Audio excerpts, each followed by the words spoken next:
Y dijo el Señor: Tú eres Pedro, y sobre esta piedra edificaré mi iglesia. El Santo Padre, Benedicto XVI, en su aprobación y promulgación del compendio del Catecismo escribió: Agradezco infinitamente a Dios nuestro Señor el haber dado este catecismo por mi venerado y amado predecesor, el Papa Juan Pablo II. Estos, la Iglesia, el Papa y el Catecismo, son los fundamentos de esta catequesis de primera comunión.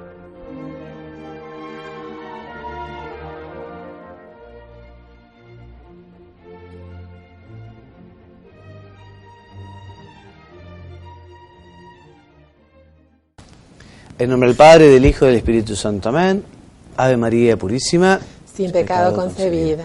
Señores, muy buenas tardes, bienvenidos a nuestro programa 34 de este curso para padres y catequistas de primera comunión. Mónica, bienvenida, gracias por tu presencia en el programa. Gracias a vos, Padre Juan María. Bueno, y continuamos con las parábolas del Señor. Vamos a hablar ahora de la parábola del siervo perdonado, o también llamado, de una manera así, adaptándolo a la realidad actual, o comparancia de ordenanza implacable. Y dice así: había una vez un gobernador de una provincia, hombre de buen corazón, pero muy estricto. Tenía muchas ordenanzas en la gobernación. Uno de ellos le debía cualquier cantidad de dinero, como si dijéramos 1.000.000 de pesos de la época en que 1.000.000 de pesos era 1.000.000 de pesos. Como no podía pagar, lo iban a meter preso, conforme a las leyes de esa provincia. Se presentó al gobernador, se le arrodilló frente al escritorio y le rogó que tuviera piedad de él. El gobernador se compadeció y le perdonó la deuda.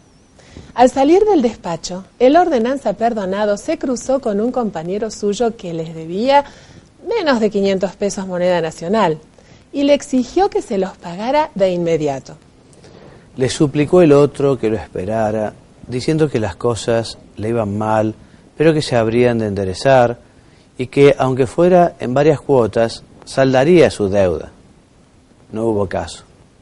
El primer ordenanza lo agarró del pescuezo gritándole que tenía que abonarle todo en el acto. Al ver esto, alguno corrió a contarle al gobernador lo que sucedía, y éste mandó que al ordenanza implacable lo encerraran en un calabozo a pan y agua hasta que pagara el último centavo de la deuda que le habían perdonado. El gobernador representa a Dios y somos nosotros los que muchas veces actuamos como el ordenanza implacable, ya que debiéndole a Dios todo lo que tenemos, no nos compadecemos de los demás. Muy bien. Y ahora la parábola del fariseo y el publicano, o también la llamamos comparancia del católico profesional y el cobrador del fondo monetario. Mónica. Un católico profesional, que no es lo mismo que un profesional católico, entró a la iglesia y se puso a rezar así: gracias, Dios mío, por ser tan buena persona como soy. Pongo un billete grande en la colecta de los domingos, no falseo mi declaración de réditos, sé todos los cantos que cantan el domingo en la iglesia y no como carne los viernes. Gracias, Dios mío, por ser así y por no parecerme a ese desgraciado que está rezando allá atrás en un rincón de la iglesia. El desgraciado que estaba allá atrás era un calavera que para peor trabajaba como cobrador para el fondo monetario y rezaba así: perdón, Señor, por mis pecados, tené compasión de mí, que soy un pecador. Y la conclusión: Dios oyó al cobrador del fondo monetario y no le llevó el apunte al católico profesional que por lo visto creía que se bastaba solo y no precisaba ayuda de nadie. Muy bien, después de estas dos parábolas que conocerán, ¿no?, y que nos invitan a ser humildes y a ser sencillos y a dirigirnos a Dios tal como somos, vamos a continuar con las verdades del compendio y hoy nos toca ver el sacramento del orden en primer lugar y luego vamos a hablar del sacramento de la unción de los enfermos. Entonces, respecto, Mónica, del sacramento del orden, ¿qué dice el compendio? es aquel mediante el cual la misión confiada por Cristo a sus apóstoles sigue siendo ejercida en la Iglesia hasta el fin de los tiempos. Muy bien. Con la consagración, ordenación, se entra a formar parte del cuerpo eclesial. Que seguramente ustedes recuerdan, Jesús en la última cena, después de consagrar el pan y el vino, dice: haced esto en memoria mía, ¿no? Entonces convierte allí a los apóstoles en sacerdotes, los primeros obispos, que tienen esta misión fundamental de celebrar la misa, de ser sacerdotes, de ser mediadores entre Dios y los hombres. Entonces el sacerdocio es un don singular, que por lo tanto permite a quien es consagrado, le da esa potestad de servicio al pueblo de Dios que hace en nombre de Cristo y también con la autoridad de Cristo. Hay algunas prefiguraciones en el Antiguo Testamento que se cumplen en Cristo, quien con su sacrificio en la cruz es el único y el primer mediador entre Dios y los hombres, el único sumo sacerdote según el orden de Melquisedec, y que todo sacerdocio tiene su origen en Cristo. Solo Cristo es el verdadero sacerdote, los demás son ministros suyos. Mónica, el sacerdocio o el sacramento del orden tiene 3 grados. ¿Cuáles son? El primero es el episcopado, el presbiterado y el diaconado. Muy bien, respecto de la ordenación episcopal. La ordenación episcopal da la plenitud del sacramento del orden, hace al obispo legítimo sucesor de los apóstoles, lo constituye miembro del colegio episcopal, compartiendo con el Papa y los demás obispos la solicitud por todas las iglesias. Muy bien. Y también le confiere el oficio de enseñar, santificar y gobernar. Bueno, el obispo, a quien habitualmente se le confía una iglesia particular, una diócesis, por ejemplo, es el principio visible y el fundamento de unidad en la Iglesia, en la cual desempeña como vicario de Cristo el oficio pastoral, ayudado por sus presbíteros y también por sus diáconos.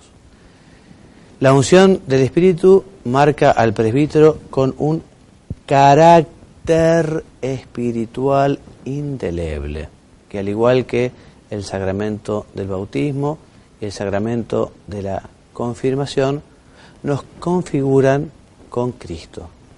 Ese carácter indeleble es para siempre, también después que uno haya alcanzado el premio, la gloria o la condenación, pero uno siempre va a ser bautizado, uno siempre va a ser confirmado, uno siempre va a ser sacerdote. Tú eres sacerdote para siempre. Muy bien, Mónica, el sacerdote como cooperador del obispo es consagrado para predicar el Evangelio, celebrar el culto divino, sobre todo la Eucaristía, de la que saca fuerza todo su ministerio, y ser pastor de los fieles. Muy bien, y con los demás presbíteros que forman el presbiterio, que en comunión con el obispo y en dependencia de él tienen la responsabilidad de la iglesia particular. Esa iglesia particular, que ya les digo, habitualmente es una diócesis, cuya cabeza es el obispo, y los presbíteros, junto con su obispo, están particularmente llamados a llevar el Evangelio a los fieles y a todos los que viven en aquel territorio. Muy bien. Respecto, Mónica, del diácono. El diácono es ordenado para el servicio de la iglesia y lo cumple bajo la autoridad de su obispo en el ministerio de la palabra, el culto divino, la guía pastoral y la caridad. Porque el diácono no celebra la Santa Misa, como tampoco el diácono escucha confesiones, ¿no? Para celebrar la misa o para confesar, lo pueden hacer los presbíteros o los obispos. Pero en cambio el diácono está llamado especialmente a predicar la palabra del Señor, cosa que hace en la homilía. Está llamado especialmente a distribuir el Santo Sacramento de la Eucaristía en la misa, o para llevarlo a los enfermos a modo de viático. En ese sentido, el diácono presta un servicio importantísimo a la diócesis con estos que son sus ministerios. El ministerio de la palabra, el ministerio de la distribución de la Eucaristía, es también ministro ordinario para celebrar el bautismo, suele también ser testigo cualificado para la celebración del matrimonio, que en ese caso los contrayentes son los sacerdotes, son los ministros, ¿no? El novio y la novia, los futuros cónyuges, ellos son los ministros, el sacerdote o el diácono es un testigo cualificado. Muy bien, Mónica, cada uno de estos 3 grados... El sacramento del orden se confiere mediante la imposición de las manos sobre la cabeza del ordenado por parte del obispo, quien pronuncia la solemne oración consagratoria. Así es. Con ella el obispo pide a Dios, para el ordenado, una especial efusión del Espíritu Santo y de sus dones en orden al ejercicio de su ministerio. ¿Qué es lo que corresponde, Mónica, a los obispos válidamente ordenados respecto del sacramento del orden, ¿no? Corresponde a los obispos válidamente ordenados, en cuanto sucesores de los apóstoles, conferir los 3 grados del sacramento del orden. Solo el varón bautizado puede recibir válidamente el sacramento del orden. Muy bien. La Iglesia se reconoce vinculada por esta decisión, ¿no? O sea, de hecho se ha manifestado ya muchas veces hablando de la imposibilidad, por ejemplo, de la ordenación de mujeres, siempre serán varones, ¿eh? Además, la recepción del sacramento del orden no puede convertirse nunca en una exigencia por parte de aquel que se ha ido preparando, ¿eh? Uno va a la universidad, por ejemplo, aprueba las materias y hace todos los trabajos y tiene derecho a un título. Con el sacerdocio no es así, uno puede haberse preparado, pero se necesita el llamamiento del obispo. O sea, es el obispo, que suele serlo a través de los directores espirituales del seminario, es el que llama al sacerdocio. Por eso decimos que no existe una obligación por parte del obispo de consagrar a aquellos que han hecho el seminario, o no existe un derecho por parte del seminarista a ordenarse, ¿no? Bueno, para el episcopado se exige siempre el celibato, y también en la Iglesia latina son ordinariamente elegidos hombres creyentes que viven como célibes y tienen voluntad de guardar este celibato por el reino de los cielos. Mónica, ¿y en las iglesias orientales? En las iglesias orientales no está permitido contraer matrimonio después de haber recibido la ordenación. Al diaconado permanente pueden acceder también hombres casados. Exactamente, o sea que puede ser en la iglesia oriental que un hombre casado se ordene sacerdote, ¿no?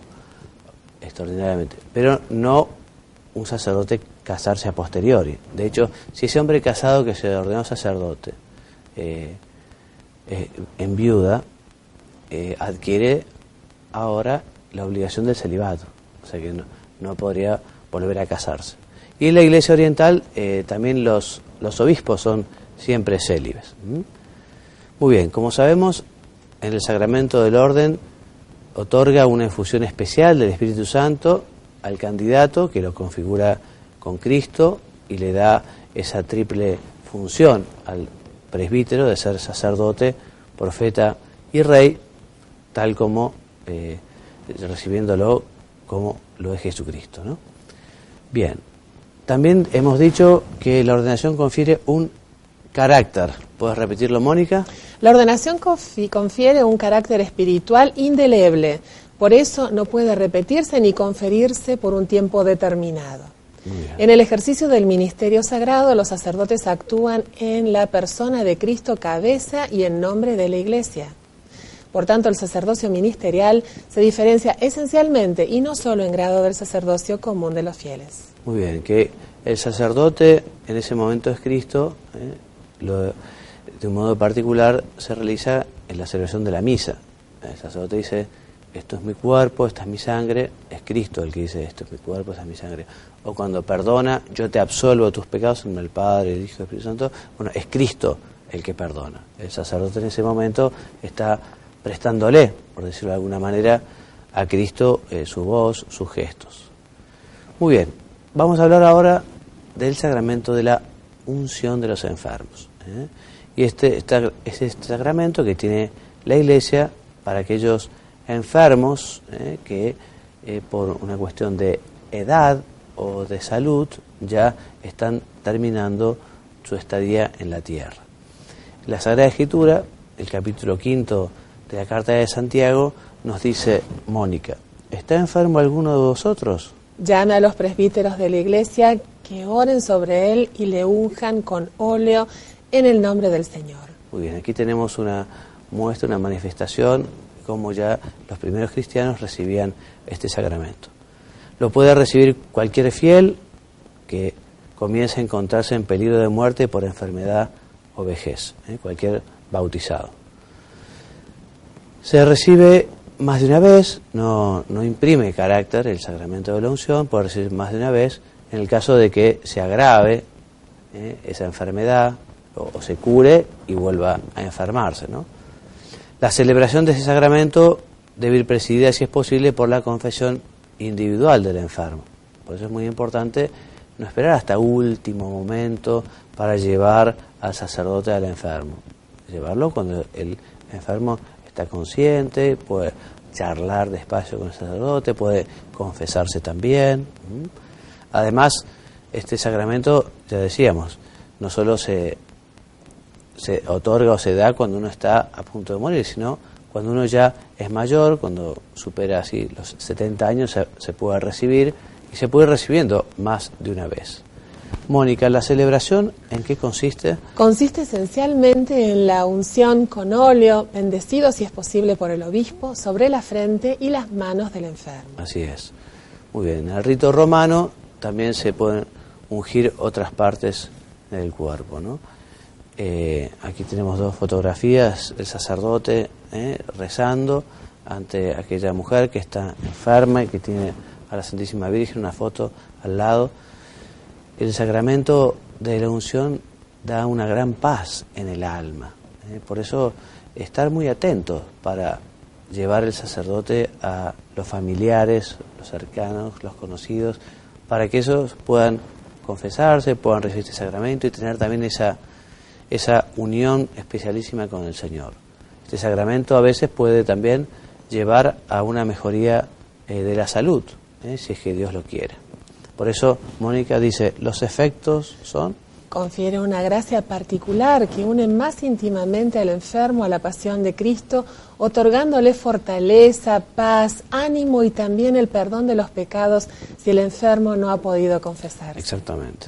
Además, este sacramento concede a veces, si Dios lo quiere, la recuperación de la salud física.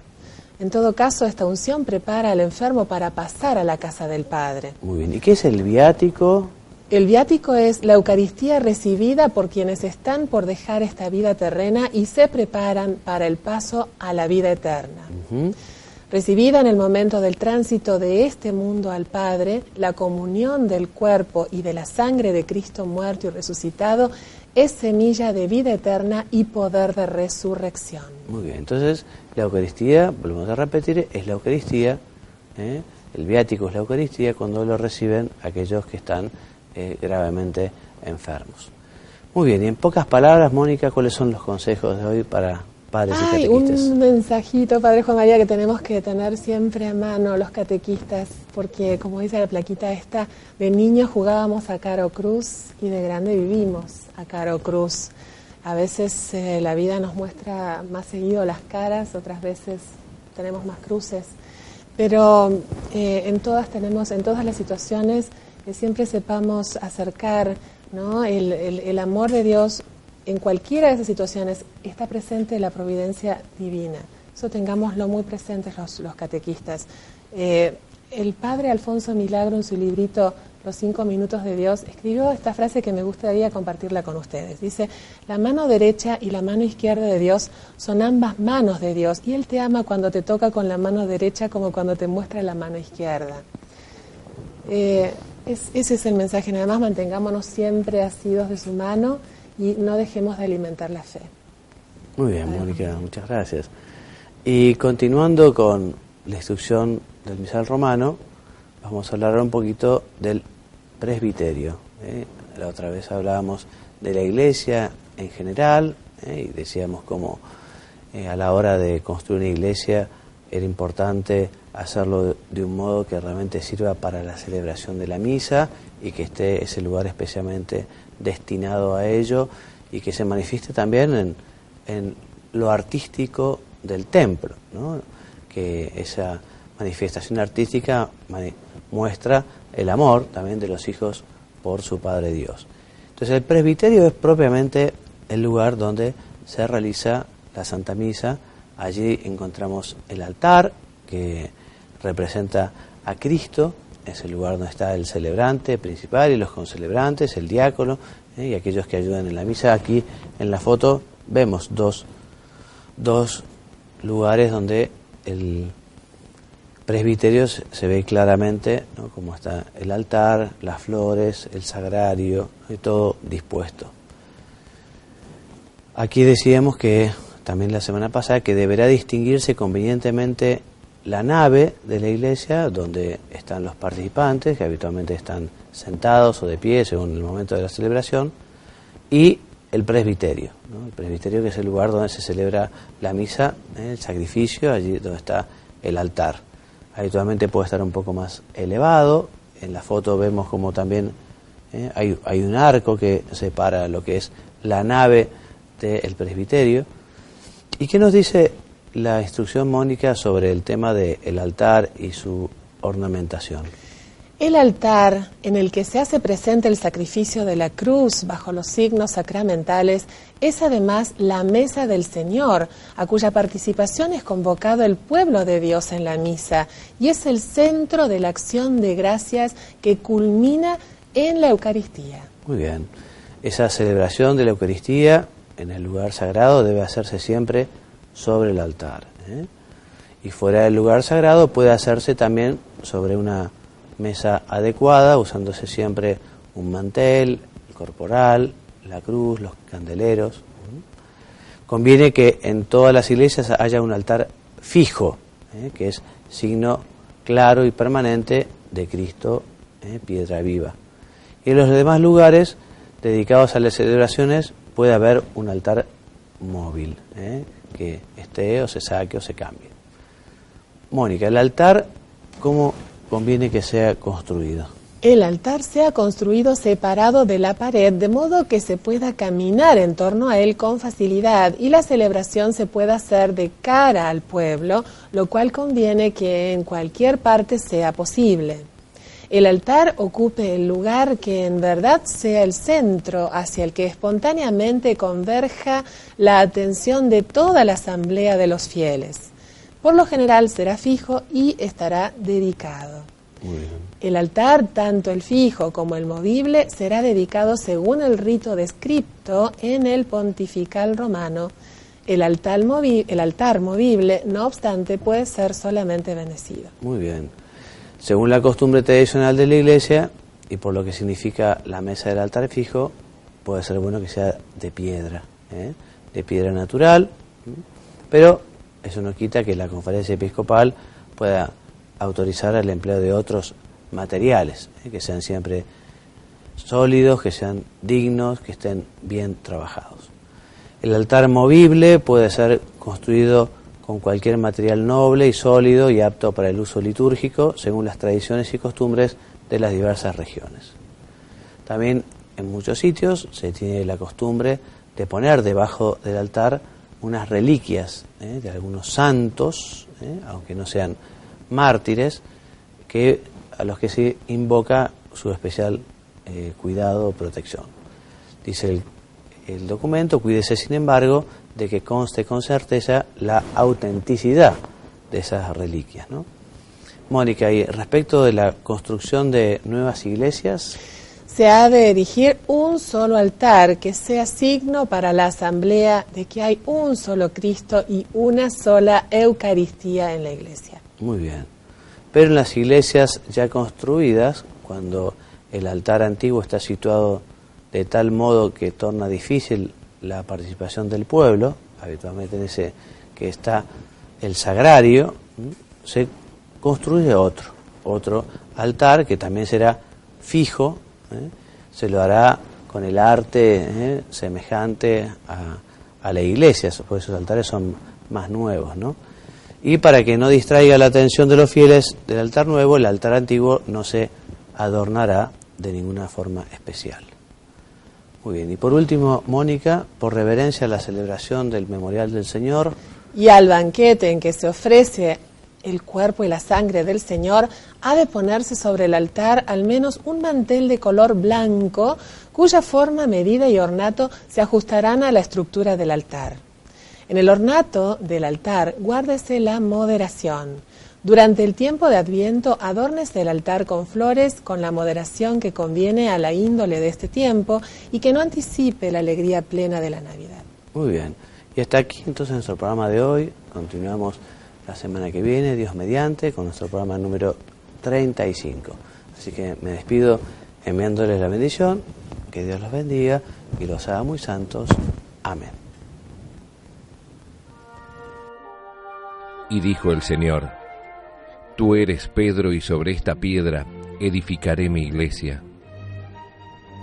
El Santo Padre, Benedicto XVI, en su aprobación y promulgación del compendio del Catecismo escribió: Agradezco infinitamente a Dios nuestro Señor el haber dado este catecismo por mi venerado y amado predecesor, el Papa Juan Pablo II.